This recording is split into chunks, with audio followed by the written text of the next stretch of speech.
Hey everybody, it's Irritable Life again, and today I'm going to do a pasta. It's an edamame and shrimp pasta. It's going to be fabulous. You're going to love it. It's super simple, easy, and it's pretty delicious. And bonus, it has Parmesan cheese. So if you're a big cheese lover like I am, this is going to rock.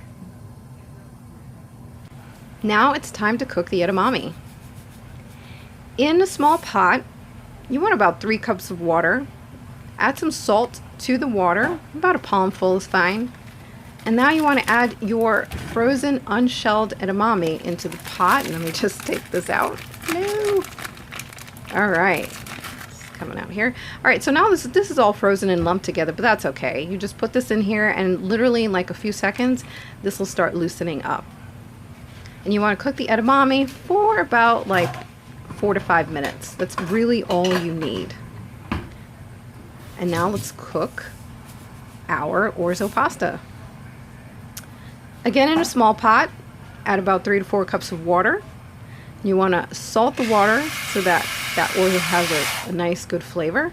And you just want to dump that orzo in there, stir it around a little bit, and let this cook for about 9 to 10 minutes or until al dente. Now there's gluten-free varieties out there, so you can check those out and you can make this dish just as well with something gluten-free. And that's it. Then we're on to cook the shrimp. Now that my orzo is cooked, it's drained and set aside, as well as the edamame.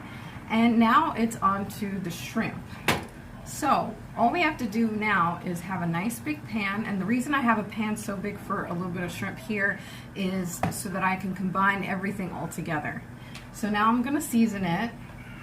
I've got this is tarragon. I've got 1 teaspoon of tarragon. I'm just going to put it over and then just mix it.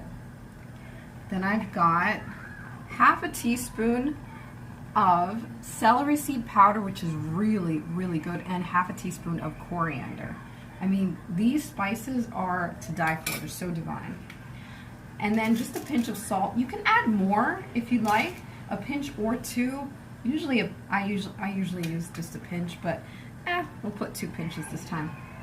And the reason I'm only doing 1 to 2 pinches is because, let me make sure this is really low, is because we're going to put Parmesan cheese on this later.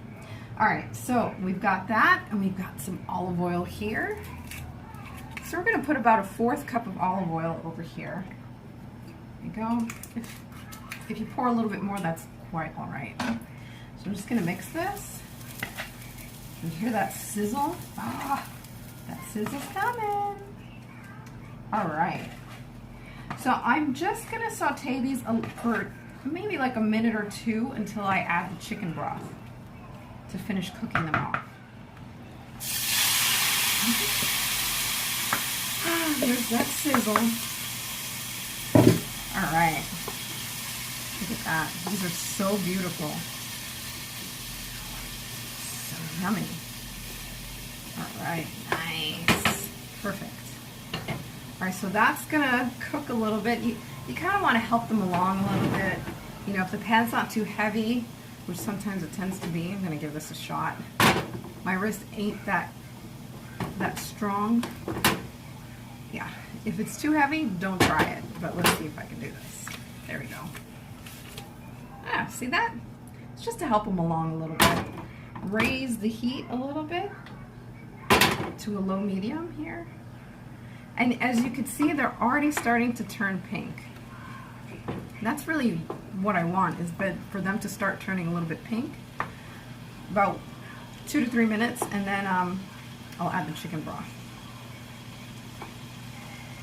The bigger the shrimp, the longer it's going to cook, but they really don't need that long to cook. Now you can add something else to it. You can always add pepper. These are options that you have. Then you're just limited by what's in your cabinet, or it's just here. You need to be a little bit more open-minded, which I wasn't when I was able to eat everything. Once I started having restrictions, that's when I had to think outside the box, which is why I like to call myself the MacGyver of food. Now we're going to add the chicken stock. So I'm going to add a can of chicken stock to this.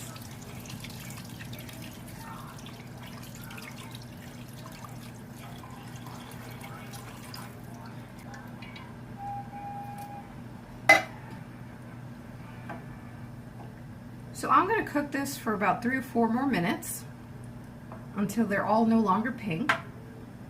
So while this is cooking, I'm going to add, and I washed this actually because I'm very picky, I'm just going to add the zest of 1 lemon. And I like this little thing because it really gets the zest out. I actually don't remember if I got this when I was in cooking school or pastry school, but this is awesome. I mean, you don't need to if you don't like the zest of a lemon. You can also use a lime if you'd like, but I absolutely love this. All right, it gives it like a really nice citrus flavor, you know, like a punch of citrus. So now we're gonna cut it. And normally I would just do that, but if it has seeds in it, like I mentioned before, you definitely want to be more aware and just make sure that you strain it in case any seeds come out. Even if you can't see the seeds, they're small seeds in there. Perfection. You can have only half, or you can put the whole lemon in there. And I might add it towards the end.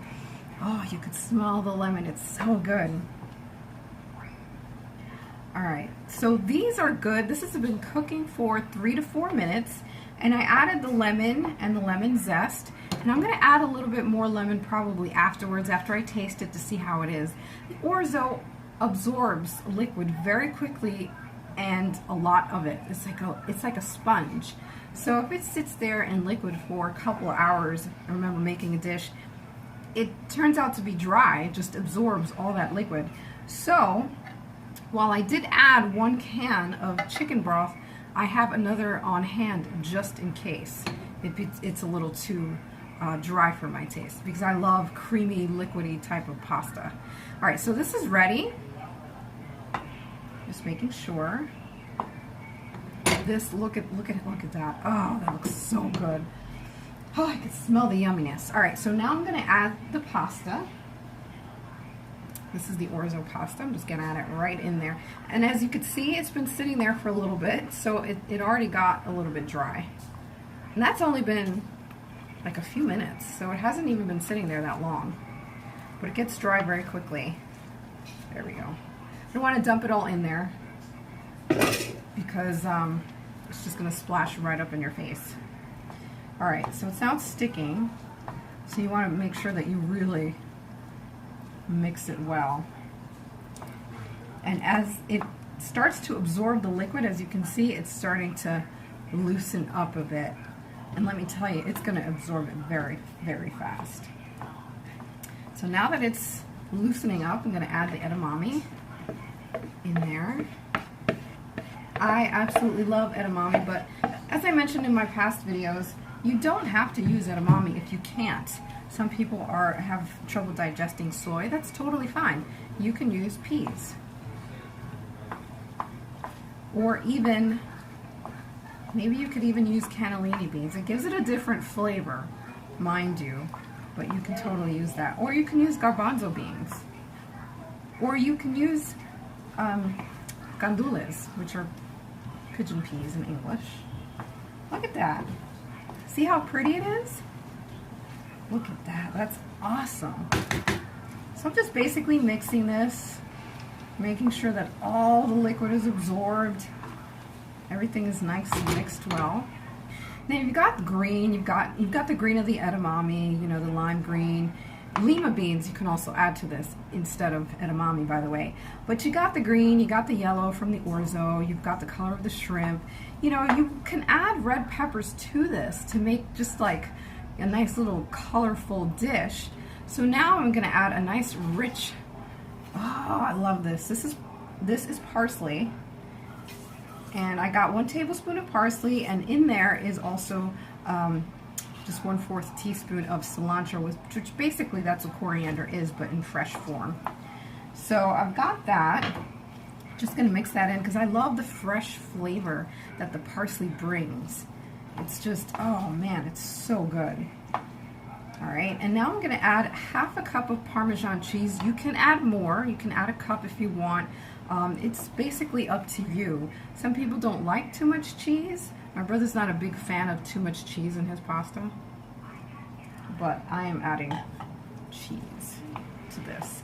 And I know some people feel that fish and cheese don't go together.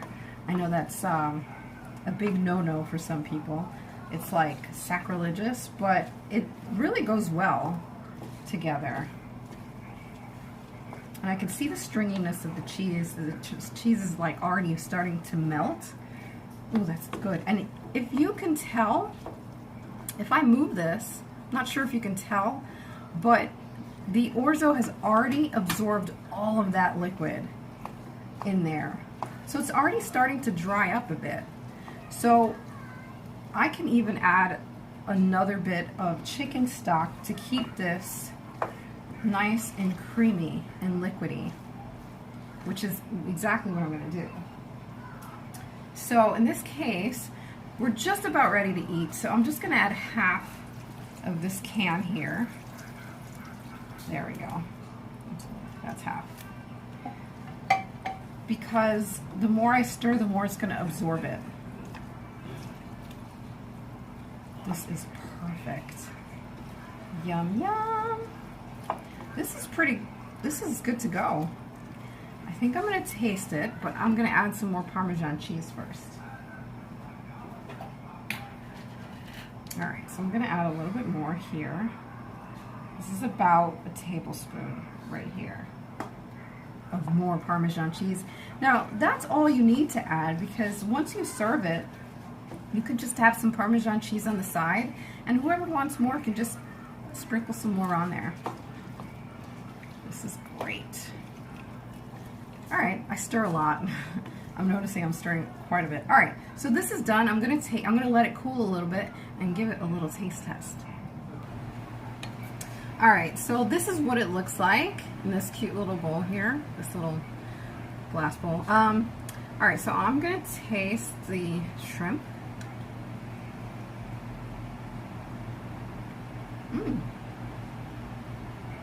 This is really good. Excuse me. This is delicious. All right. Oh, wow. Pardon me. That is amazing. I can really taste the shrimp flavor. Normally, not normally, but sometimes people cook the shrimp in water or something, then discard the liquid. And I don't do that. And it just, oh, wow.